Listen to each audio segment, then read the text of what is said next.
Aivar Lillevere oli juba Viljandi tuleviku juht, jõuti ka karikafinaali ja siiski jäädi Levadia alla, nii et ei ole üldse pahad saavutused Viljandi kohta siin taasiseseisvumisperioodil, aga tahetakse ikkagi juurde ja samal ajal Taavi Laurits lööb oma 10. värava sellel hooajal.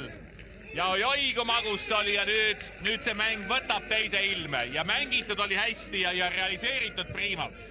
Jah, et jällegi selline ründaja tunnetus on, kus ikkagi see pallid ikka saab kätte seal praktiliselt otsajoone juurest ja suudab seal selle suunata sinna väravasse, et Laurits jah, tegi hea praegult.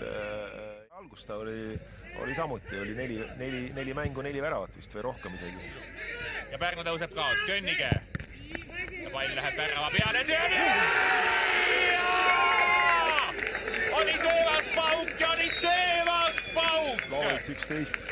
Mehed, kellest me just rääkisime.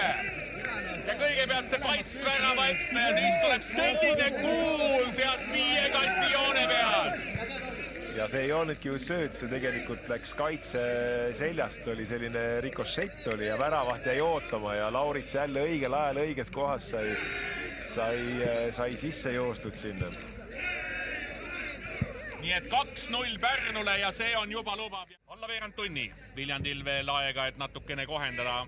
Pikk pall ette ja sealt see suudetakse ka jätkata. Oi! Mida me oleme täna näinud?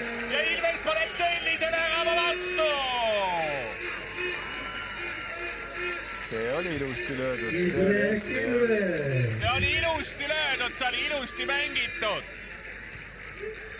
Ja oleme ikka täna siin Viljandis vutimatši näinud. 2-1 tuleb tabloole ja Pärnu see mänguline domineerimine, mis vahepeal oli 2-0 eduseisuks formuleerunud, on nüüd 2-1, veidi üle 10 minuti mängida ja hakkame, ei saa öelda, et otsast pihta, aga nüüd läheb asjaks. Viimane olukord kindlasti, kas just ka viimane löök. Nüüd läheb pall teele, kõrge pall tahaposti suunda ja sealt Tamme on kõrgel. Ja nüüd on 3 pilet kõlanud ja see kohtumine on lõppenud. Oli vägev mäng, nägime 3 väravat